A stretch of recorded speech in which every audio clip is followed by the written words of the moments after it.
I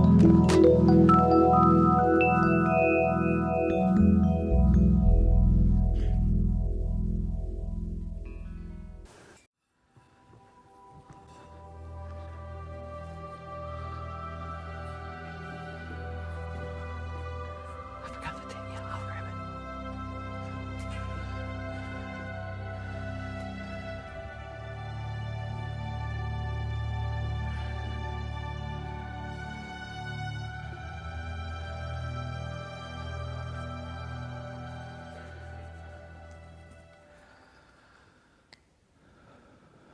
So earlier this past school year, I made an agreement with my daughter Bella. I decided I was going to start buying some information from her. Okay, so I'm not a high dollar roller though when it comes to that. $5. Okay, anytime we had this certain kind of meeting, $5 because I knew there was some language popping up, and I started hearing some words and some references that I just didn't know what they meant. And some of them I'm like, I think I've got a working shot at what's happening here. Some of the others I'm like, there's no way. I have no idea what this means, so I don't know if it's code. And then I would pick some of her friends up, and they'd be in the back seat, and they start dropping words like skibbity. I'm like, Ohio Riz. And I'm like, oh, what is that? I mean, do I have that Harlan County Riz? Like, does it transfer? What is this? So I'm like, all right, Bella, we're back home on Bella. Here's $5. I'm going to come to you randomly, maybe more than once a week, maybe once a week, something like that. Here's $5. Every time I come to you, here's $5. I can Venmo you. You want cash? How do you want it? Here's $5. You tell me the information that I want to know. I'm going to bring words to you, phrases and slang, and I want to know what's going up. And I have to tell you, part of the reason was, if I'm being in full transparency right now, part of the reason was I kind of wanted to fit in. If I picked her up and I was hanging out with her and her friends at the mall, I wanted to fit in and be that cool dad maybe. But then more, I really wanted to understand what's happening. I try to be involved in the kid's life in any possible way. I go to Yahoo News all the time just to see what's going on in the lives of celebrities so that I know how to keep up with conversation when the conversation's going on in the house, especially about Grey's Anatomy, okay? So Grey's Anatomy, I need to know the characters and what's playing. I've got to get this language. So I do this, and then shortly after, I'm just scrolling through TikTok. The thumb motion there, boom, boom, boom, video. And it stops on this one video, and there's this guy here, Mr. Lindsay. And I forget what it was that got my initial attention, but I heard him say, oh, here are the most recent words that I heard from middle schoolers. So I start following this guy, and his channel is his page is just devoted to saying, okay, here are the words I've heard this week in my middle school class, and here's my best shot at telling you what those possibly mean. So it's really interesting to just go through there. I'm like, you know what? I've heard that. And I know what this means. And I can get in on the conversation. Like, it's starting to make sense. I wanted you to know that is not so far removed from the book of Revelation. And if you're new here, we are walking through Revelation, but you can take a deep breath because it's just a 3-week intensive. And if this is your first Sunday, we're in week 2. So you have this week and next week, and then we'll be done. But it's a 3-week intensive because I think if we drop 3 big primary points, then we can get a working understanding to the language that John is using.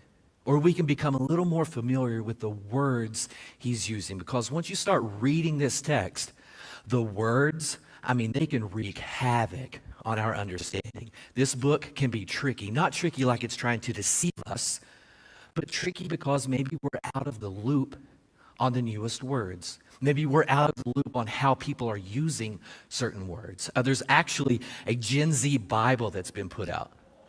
We switching mics? All right. Show of hands, you couldn't hear me well? Breaking up. Okay, gotcha. We're trying to deduce what the biggest problem is and how to address it. So is that better? Okay, good. So what we want to do with Revelation is see how these words are used and how we can understand the text by saying, okay, John is using these words. What word is he using? And how is he using it so that we can really capture the understanding? And I think if you and I take Revelation as a whole, remember, it's Revelation singular, not revelations plural. So if we take this book, we can divide it into 2 primary sections. One, chapters 1, 2, and 3. Also, chapters 4 through 22. And if we do that, we see something really insightful happening with this text. If you look at chapters 1 through 3, you see that John identifies himself as the author, but he just identifies himself as John. That's it. Some people say or suggest that it's the John from the Gospel of John, or the John that wrote 1st, 2nd, and 3rd John. We don't know. There's some similarities. There's some differences in the text. We're unsure, so I'll stop short of telling you who I think the author is and just let it be known that it's a guy named John. We also know that John wrote to 7 literal historical churches. And in chapters 1 through 3, you see that John is giving words to these churches. And he uses very strategic words. Words are very intentional in each of these letters. These words aren't always used with the other letters. Like if he's writing to one church, he doesn't use some of the same language to the other churches. The language is very intentionally oriented to each specific church. And what I think happens with this is if we look at chapters 1 through 3, we see that some of the language really captures the context of those local churches. And these local churches were literal, kind of like Madison Hills Christian Church is a literal local church. Then what happens in chapters 4 through 22 is that the symbolism, it carries on. This is why one of my favorite authors, Craig Koester, he says, the question isn't whether to read the text symbolically. When it comes to Revelation, the question is, how do we read the symbolism? So you have some middle schoolers in the back seat, and you hear this language. You know it's symbolic. It's representative of something. Now, how do you learn what's being said? So Smyrna was a city we know in the 7th century. We know this from history. We know that the city of Smyrna, it was destroyed in the 7th century BC. Then in the 3rd century BC, it was rebuilt. So the very first words to this church, you read to the church at Smyrna from the one who died and was raised again. The one who died and was raised again. That language would make sense to a church with a history of where the city literally died, and it was once again revibrated. It was rebuilt. It was brought to life again. Also, Smyrna was known for its games, kind of like the Olympic Games, but instead of a medal, the winners and the participants were given a crown, and it was a laurel wreath, like these laurel leaves wrapped around in the shape of a crown. So near the end of this letter to Smyrna, when the author John writes, if you are faithful even to the point of death, then you will be given the victor's crown. Well, that language, that imagery, that symbolism would have meant something to this local church. Now, you're following so far, right? Here's where it gets really, really interesting. And if you want to talk more about this, let me know. We'll go out to coffee. We can just chat this up. We're not going too deep, only 3 weeks here, but this is a fantastic book, and it really helps build theology. But here's what I want you to get. Check this out. So if we take that it's chapters 1 through 3, where John writes to 7 literal, historical, local churches, they would have understood the message presented to them. They would have got the idea of dying and being brought back to life, or the victor's crown. But if we look at chapters 4 through 22, where the language gets wild, like Ohio Riz, skibbity wild, it gets wild. But if we take the same concept, we see something very insightful happening that can help us read this text. So you know that we sing and we talk about heaven, and it's going to be streets of gold, right? You've heard that imagery if you've been around the church for a while. Well, in Smyrna, the city, there was a mount, and it stood about 500 feet high. And the way the city was oriented, there was landscaping that went around this mount. And some people say it looked like pearls, like a necklace of pearls. And there was this primary street that just circled around the city. And guess what that street was called? The Street of Gold. So when we come to Revelation 21:21, and we read that the major street in this major city was a street of gold, then the people in Smyrna, the followers of Jesus in Smyrna, would have realized, oh, wherever this place is, heaven, whatever's there, if that's where God is, and that's where eventually we're going to end up, well, that's the primary place. That's a place of beauty. That's the place to be.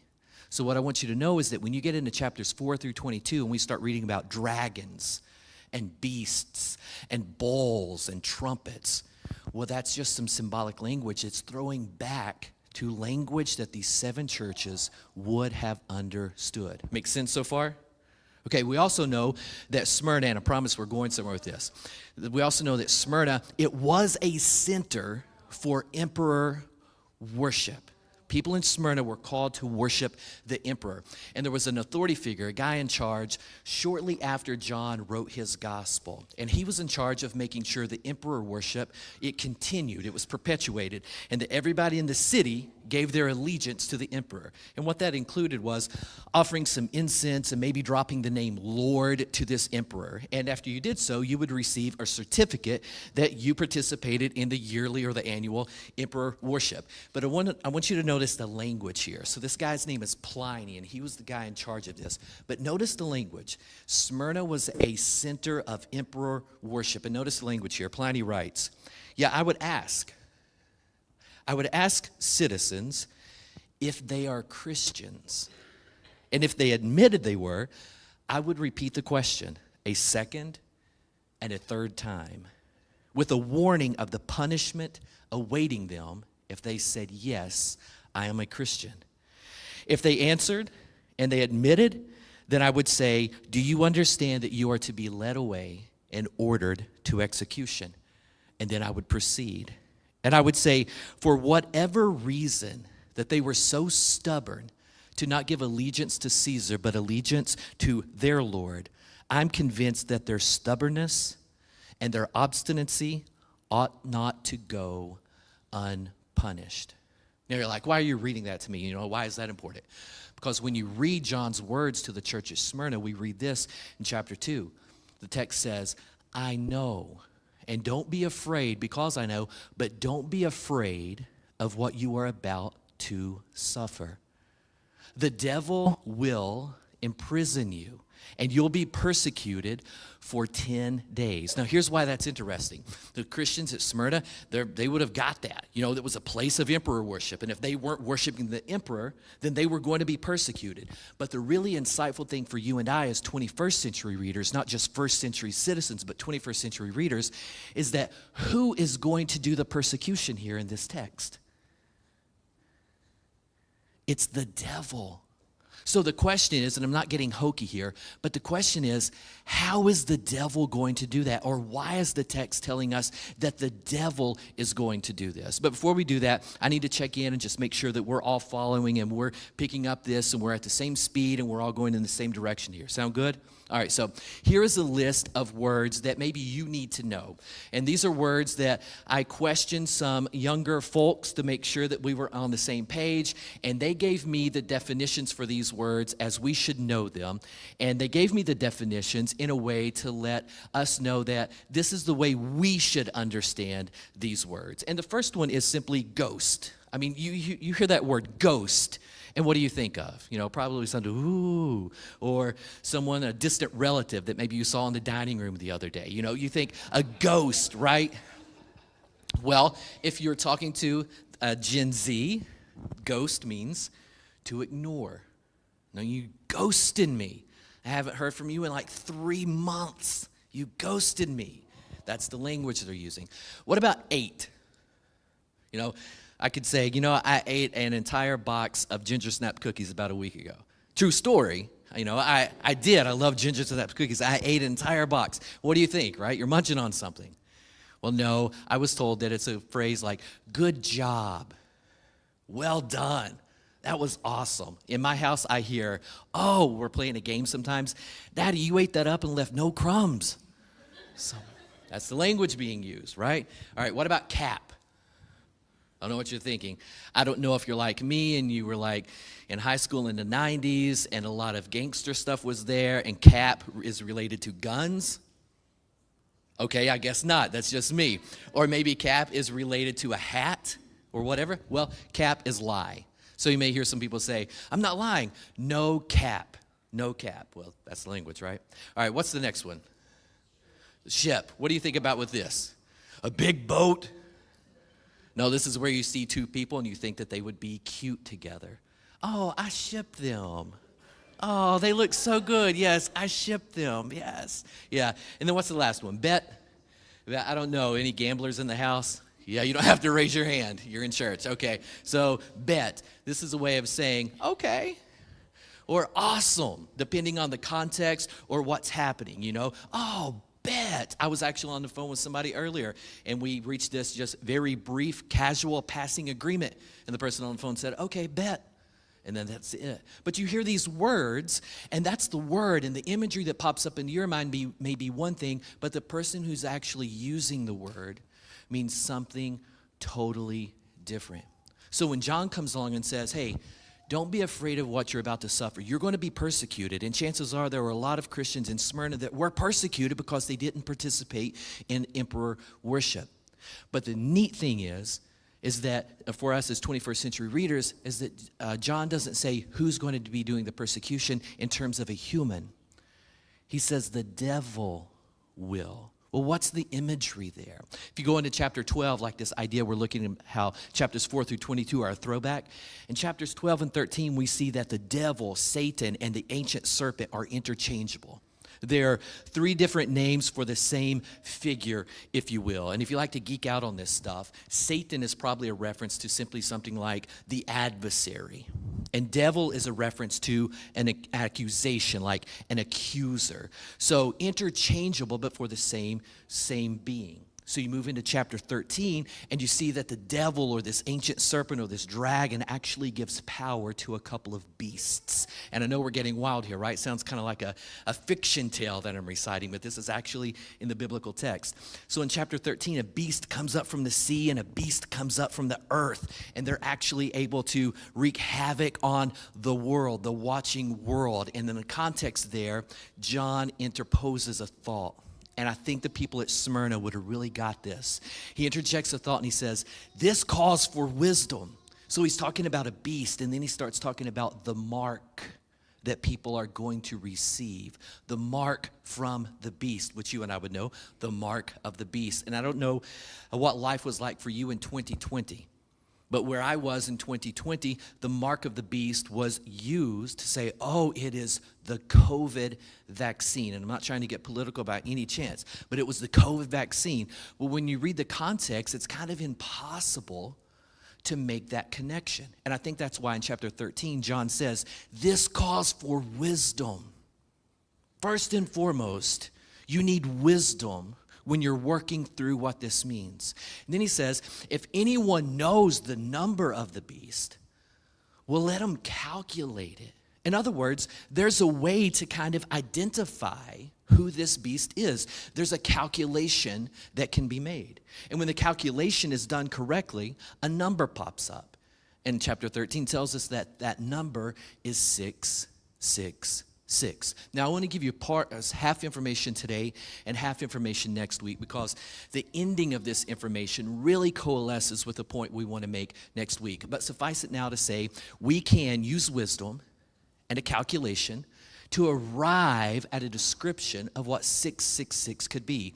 And in the first century Smyrna, these first followers of Christ could have most definitely have reached an understanding of how to identify this individual, especially being a center for emperor worship. So when you look at the number 666, there was an ancient form of identifying names and people and sometimes places through numbers, and we call that gematria. You can look it up. It's a really neat way to ascribing meaning to numerical value. Fantastic thing. So 666. What we know is that there are three, and these are super relevant. There are three figures that, if this is done correctly, add up to the number 666. One would be the Emperor Nero. One would literally be the word beast.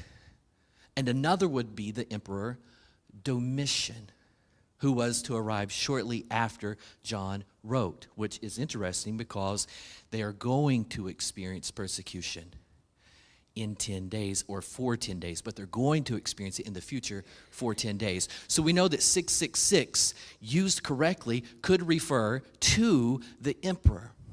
But it's interesting to see that if that's accurate, then how is the emperor operating? Well, the emperor is operating as a beastly figure.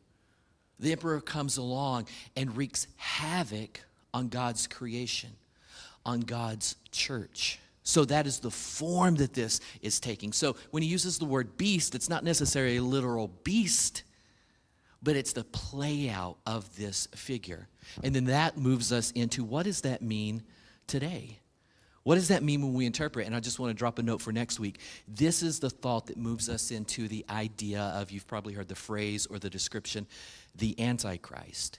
And this right here is the setup that moves us into understanding what we mean, or better yet, what the first century authors meant by the description, the Antichrist. And that's what we'll unpack next week. And it'll be really interesting. I hope you come back for that. I think it's going to be fascinating to identify exactly what the author's intention is in using the phrase, the Antichrist. But suffice it now to say, are you tracking with this?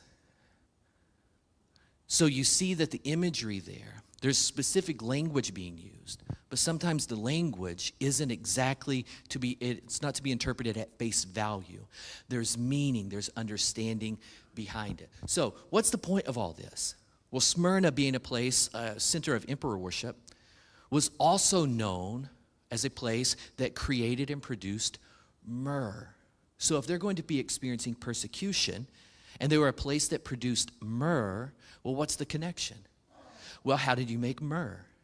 You made myrrh by taking the plant and crushing it. And the more you crushed it, the better the fragrance. And the more you crushed it, and the more that plant was bruised, the more effective it became. So being located in a city that was once destroyed and rebuilt, and a place of emperor worship, where suffering's going to occur, being a place that produced myrrh would have been very empowering symbolism for the followers of Jesus. No matter what they're going to experience, so don't be afraid of this persecution that's coming, because the suffering that you will experience, it will be crushing. It will make you bleed. It will be difficult, but there can be an effect in that increases what it means, your understanding of what it means to follow Jesus, that you couldn't get any other way. This is very empowering language, and it's how we can understand the symbolism, by understanding what would have been the context of these 7 local churches. So this persecution that's coming their way, I bet it would have felt like the end of the world to them. And have you ever noticed that connection? Something crazy happens on the news. Something crazy happens in a local area, and we automatically think, oh, end of the world. Is Jesus coming back? But it's isolated to our experience, but we ascribe certain levels of meaning to it because of how it affects us. Just last week, I was at this intersection, an intersection that I hate. I don't like crossing 2 lanes when they're both going this way. In this one particular way, the speed limit's like 45 here, and it's a small road, and I need to go straight, but I've got to cross both of those. I hate that dynamic, so I'll take the time to go right, come back, turn around, get in line, and go right like that, just like to avoid it. So I'm here at this intersection, and in case you're wondering, yes, there was a Starbucks right here, okay? So here I'm at this intersection. There's a black truck in front of me, and he's taking a little longer, but I was very patient. I mean, you all would be very proud of me. No horn involved. I didn't honk the horn at all. So the dude goes on about his business, and I pull up, and I'm seated there for about 5-6 seconds, and I see a car opposite me. And they look hesitant. They're driving very hesitantly. And I can see, oh, they're experiencing what I'm trying to avoid. Do you come out? And the traffic's here stopped because of this stoplight. So they have to pull up a little bit and kind of peek around to see if anybody's coming this way. So they get very eager. They pull out a little bit, and then they just floor it. And they're going to come out and go like this. So they pull out right here, and then boom! Right in front of me. I mean, I've never been this close to a car accident before. Right there, I mean, metal and glass just started flying everywhere. This car spins around. The one over here just goes into the embankment, and they're just sitting there. And I'm thinking, oh my goodness, that's just crazy that happened right there. And I bet for those people involved, I mean, you can feel that's crushing, especially if someone's hurt, a severe injury. I don't think anyone was fatally injured, but it looked severe. And then not only that, what if someone wasn't severely injured, But where they were headed, what if that was super important? And now they're going to miss that. You can feel like it's the end of the world in those scenarios. And that's why this message is important to us. And that's why we read through Revelation, even though it's challenging at times, because life can be crushing, and it can make you bleed, and it can feel like certain things are the end of the world. So 2 times in this text, if you're an observant reader, you've probably already noticed, 2 times in the words to Smyrna, 2 times Jesus is quoted as saying, I know, or I know about. Isn't that comforting? Like there's some persecution coming their way. They haven't experienced it yet, but it's on the horizon. It's like they're peeking out around life, and they're unsure. They're about to make their move, and then persecution's just going to come and bam. And some of you this morning probably feel that weight. Something just come out of nowhere. You didn't even see it, and it's just knocked your life in circles. I know about that. And that's why we gather sometimes. That's why we follow this guy, Jesus. That's why we elevate Scripture. That's why we walk through it. Because when in the end of the day, right now in a moment like this, if you don't have another place where you can talk about stuff like this, well, this is it. Here we are. And we can work through some of this stuff because whatever's going on, I know about it. He's saying, I know about this. So that's applicable to you. I know about this. And if I could spend just a couple of more moments, can I shift over here? And if you got to go, you can go, okay? This isn't for everybody. If you're on a time crunch, you can leave. And I wasn't going to address this at this season in Madison Hill's life, but it hit double digits. Conversations, and a couple of them were unsolicited that I had. This hit double digits with people talking about this. And I feel that this is so important for you and I to underscore this morning. So if you've got some stuff going on in your life, or there's someone really close to you, and they've got some stuff going on, and it's feeling like the end of the world. It's complicated. It's in the realm of suffering. It's like the difficulties are dictating your daily life. If that's you, can I introduce you to just a couple of teachings that the Smyrna Christians would have really understood, and this is applicable for everyone. One comes from John 16. This is simply Jesus, our leader, saying, in this world, the world that you live in right now, today, the 21st century, Madison County, or the county that you're going to go back to when we leave this property, in this world, you're going to have trouble. In this world, you're going to have trouble. Sometimes it's just a car accident.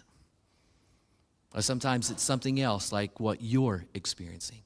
But in this world, you're going to have trouble. And for the Smyrna Christians, they were going to be persecuted. It's just a part of our reality. And I think sometimes when followers of Jesus experience that reality, we start weighing this thought pattern about, wait, is God punishing me? Should I be experiencing this? If I was a true follower or had enough faith, this wouldn't be happening into my life. Have I done something that's offensive to God? So I want to read this to you. This is from the words of Jesus himself. This comes from Luke chapter 13. And I exposed this passage to a couple of people who were working in that thought pattern. And their response was, I never knew that was in there. So will you just listen to these words just for a second? Luke 13, this is Jesus talking. He says, now there were some present that told Jesus about the Galileans whose blood Pilate shed. Now that probably means nothing to you, so let me just make it succinct. There were some people who died, and they shouldn't have died. It was unfortunate that they died, but the fact is, they died, and they died unfairly. So Jesus says, do you think that those people who died, do you think that they were worse sinners than anyone else? And then it was like, oh, and don't you remember that, and this probably again means nothing to us, think about the tower in Siloam that fell. So here we've got a natural disaster. There was a tower that fell over. You know, it's not a natural disaster, but it's in that category. This tower falls over in Siloam, and it kills 18 people. Building just falls over. It's like a car accident right in front of you, and it kills people. And Jesus says, do you think that they were more guilty than anyone else? And he says, no. No. So I underscore that because if there's a select few of you in here that are struggling with some stuff, and it makes you wonder whether you're outside of the reach or the will of God, or since the struggle's coming your way, maybe you're not who you should be in Christ, that's possible, right? But it doesn't mean you're more guilty just because you're suffering. In this world, you're going to have trouble. That's a reality. So if you're wrestling with that thought pattern, that some stuff's going on and you think it's going on because of what else is going on in your life, let's get together and sort that out, because that is erroneous thinking. That's not the right way to think about this. So why do we do a study like this? Because of how every single one of these letters to the churches in chapters 1 through 3 go, and they end in the same way, every single one of them, all 7. He who has an ear to hear, let him hear what the Spirit says to the churches. And what is the Spirit saying to the church in Smyrna that's going to go through some difficulty? And those difficulties are going to start dictating the rhythm of their lives. He says, he who overcomes will not be hurt by the second death. You're going to have trouble, and it's going to affect us, even to the point of maybe taking some of us out unfairly and prematurely. But overcoming is the goal so that the second death doesn't harm us. So once a month, I meet with a group of people, and we just talk about some self-leadership stuff. How to get better as followers of Jesus, how to get better at being husbands and followers and people who have a little bit of a leadership edge in the business we work in, how to become better in the church world if we're disciples of Christ and if we have a leadership position in the church. And we just talk about this, and we put together our personal growth plan for early 2024 last week. And I noticed at the end of the sheet, there was something there that I thought was super applicable for us as a church. So if you're here and you've got some stuff going on, or if you're here and you don't have some stuff going on, you're just trying to navigate what it means to be a follower of Jesus, here's a question for you. How do you overcome life? And at the bottom, there are just 3 things here that I think are super applicable. And let me ask them to you, just point blank, for every single one of us. And I want you to know I've asked myself these questions too. If you're going to overcome whatever it is in your life, this morning or currently or right now, if you're going to overcome, how do you do that? Well, here are the 3 questions. Is there anything that I should stop doing? You want to overcome what's happening in your life right now. Well, some of you need to ask the question, is there anything that I should stop doing? How do you overcome? Well, some of us need to answer the question, is there anything that I need to start doing? What's going on in my life now that has my attention, and the attention that it has isn't pleasing? Well, to overcome that, is there anything I need to start doing? Well, how to overcome? Some of us need to ask the question, is there anything that I need to keep doing? Because some of us are doing what we should, and some bad stuff's still happening. Well, in this world, you're going to have trouble. But we take heart because he has overcome the world. And if we keep on doing what we should be doing, well, the second death will have no phase on us. So my question to you this morning is simply this. As you leave this building, you drive off of this property, as followers of Jesus, who may have some stuff going on, maybe you don't, or maybe it's awaiting you, just like that accident that I saw a few days ago. What do you need to start doing? What do you need to stop doing? What do you need to keep doing? And if you want to talk more about that, I'll be in the back. Please, let's touch base before you leave. God, you're so good to us.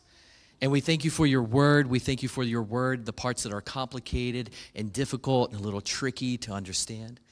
And we thank you for moments like these where we can come together and take a closer look at what the text is telling us, and understand how to use words and imagery and language, especially with a book like Revelation. And allow you to use your Spirit and the power of those words to give us insight and understanding, or to create thoughts in us that we've never considered before. And in so doing, use a moment like this to change our lives for the good. So, Father, this is our best shot at giving everything we can to you. and trusting that even though we'll have trouble in this world, you've got us. And even though some things seem like the end of the world, well, whatever's going on, you can help us see through that. So we trust you, Father, with now, and we trust you with later.